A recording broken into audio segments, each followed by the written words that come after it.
अस्सलाम वालेकुम दोस्तों, एक बार फिर से हाजिर हूं मैं आप लोगों के लिए सऊदी अरब की बहुत ही इंपॉर्टेंट अपडेट्स लेकर। और दोस्तों आज की इस वीडियो में इंपॉर्टेंट अपडेट के साथ साथ एक अपडेट उन लोगों के लिए भी है जो लोग सऊदी अरब में रहकर वीपीएन का यूज करते हैं और वीपीएन को यूज करने के बाद में वो लोग पोर्नो वेबसाइट को एक्सेस करते हैं और पोर्नोग्राफिक कंटेंट को वहां पर देखते हैं, या फिर वो लोग अपने मोबाइल फोन में सेव कर भी रख लेते हैं और उनको पब्लिकली शेयर भी कर देते हैं। इसके साथ साथ दोस्तों मैं यहाँ पर वीपीएन का नाम क्यों ले रहा हूँ, क्योंकि जैसा कि आपको मालूम है कि सऊदी अरब हो या फिर कोई अदर कंट्री हो, अगर उस कंट्री में किसी वेबसाइट को बैन करके रखा गया है तो वहां पर उस वेबसाइट को एक्सेस करने के लिए आपको वीपीएन का यूज करना बहुत ही ज्यादा जरूरी होता है। इसलिए मैं यहां पर वीपीएन का नाम ले रहा हूं। इसके साथ साथ दोस्तों आप लोगों ने पिछली वीडियो में बहुत सारे कमेंट्स किए थे, बहुत सारे सवाल पूछे थे, जो कि सवाल पासपोर्ट, इमिग्रेशन और पीसीसी यानी पुलिस क्लियरेंस सर्टिफिकेट को लेकर थे। तो उन सारी कमेंट्स के जवाब भी आज की इस वीडियो में दूंगा, इसलिए इस वीडियो को लास्ट तक जरूर देखिए और चैनल पर नए हैं तो चैनल को सब्सक्राइब करके बेल आइकन को जरूर दबा दीजिए। इसके साथ साथ अगर आप हमारे फेसबुक पेज पर देख रहे हैं तो आप हमारे फेसबुक पेज को लाइक भी कर सकते हैं। तो बढ़ते हैं दोस्तों सबसे पहली अपडेट की तरफ। दोस्तों यहाँ पर सबसे पहली अपडेट सऊदी अरब के पब्लिक प्रोसिक्यूशन डिपार्टमेंट की तरफ से, और ये अपडेट उन लोगों के लिए जो लोग सऊदी अरब में आते हैं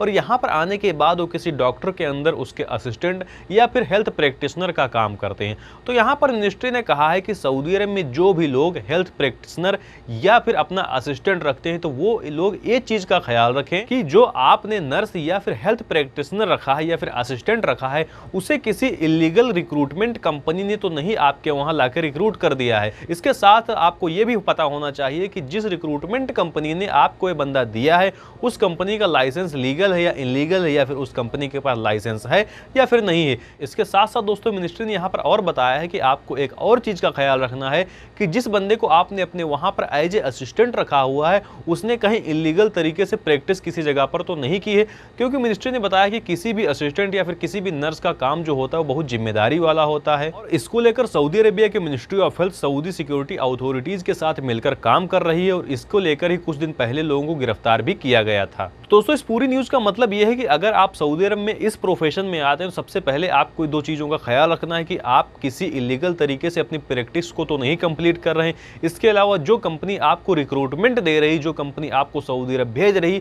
वो कंपनी कहीं इलीगल तो नहीं है, उसका खुद का लाइसेंस है या फिर नहीं है। इसके साथ साथ दोस्तों अगर आप सऊदी अरब किसी वीजा पर आते हैं तो आपकी जो रिक्रूटमेंट एजेंसी है या फिर जो आपका एजेंट है उसकी हर एक इंफॉर्मेशन आपको कंप्लीटली पता होनी चाहिए, वरना आपके साथ भी बहुत ज्यादा फ्रॉड हो सकता है। इसके अलावा दोस्तों अगली अपडेट सऊदी अरब के पब्लिक प्रोसिक्यूशन डिपार्टमेंट की तरफ से। दोस्तों यहाँ पर सऊदी अरब के पब्लिक प्रोसिक्यूशन डिपार्टमेंट ने बताया है कि अगर कोई बंदा सऊदी अरब में किसी भी पोर्नोग्राफिक कंटेंट को शेयर करता है या फिर पब्लिश करता है या फिर अपने फोन में सेव करके रखता है तो ऐसे केस में उस आदमी या फिर उस बंदे के ऊपर भी उतना ही जुर्माना लगाया जाएगा जितना कि उस पोर्नोग्राफिक कंटेंट को बनाने वाले प्रोड्यूसर के ऊपर लगाया जाएगा। तो यहाँ पर दोस्तों बताया गया है कि अगर किसी बंदे को ऐसा करता पकड़ा जाता है तो ऐसे केस में उसके ऊपर 3 मिलियन रियाल का जुर्माना लगाया जाएगा, जो कि बहुत ज्यादा अमाउंट है, और इसके साथ साथ ही उस बंदे को 5 साल की जेल की सजा सुनाई जाएगी।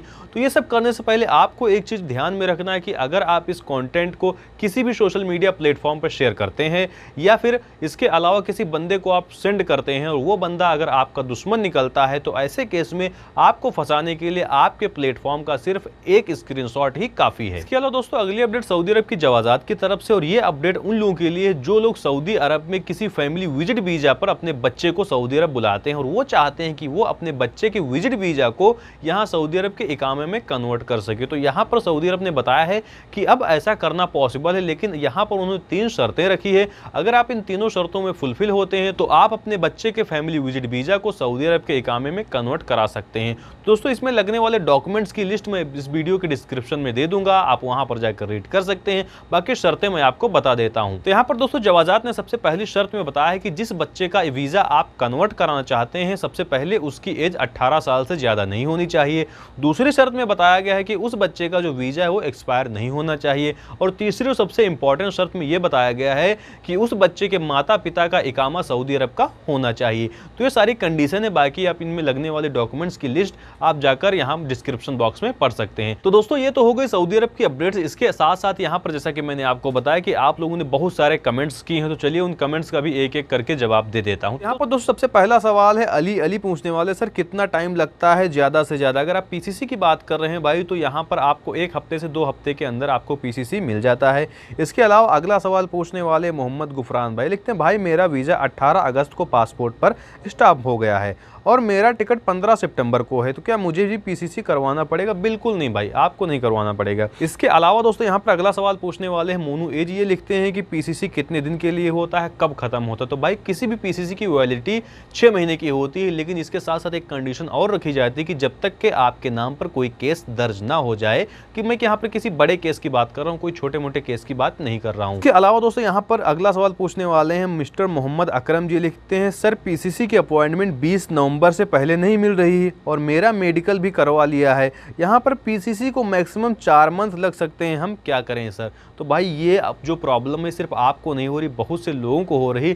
तो मैं तैयारी कर रहा हूँ इसके ऊपर, इस टॉपिक जो है ना, बहुत सारे कमेंट मेरे पास आए हैं, तो इसके ऊपर मैं तैयारी कर रहा हूँ। जैसे कोई इन्फॉर्मेशन होती मैं आपको बता दूंगा। हालांकि मैंने एक तरीका सोचा, अगर वो तरीका कामयाब होता है तो आने वाली वीडियोज़ में मैं आपको बता दूंगा कि आप तत्काल में कैसे अपॉइंटमेंट बुक कर सकते हैं। इसके बाद दोस्तों अगला सवाल है पीजेएस मूवीज़ की तरफ से, ये लिखते हैं भाई तत्काल पीसीसी अपॉइंटमेंट कैसे लें? तो भाई जो पिछला सवाल मैंने बताया इसका जवाब भी आपका सेम है।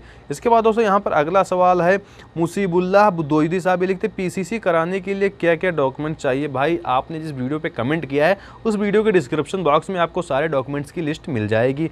इसके बाद यहाँ पर अगला सवाल है अब्दुल नवी जी, ये लिखते हैं मेरा पासपोर्ट पर वीज़ा स्टाम्प हो गया है, मेरी फ़्लाइट 5 सितंबर की है, मुझे पीसीसी करवानी पड़ेगी या नहीं? बिल्कुल नहीं भाई, आपको नहीं करवानी पड़ेगी।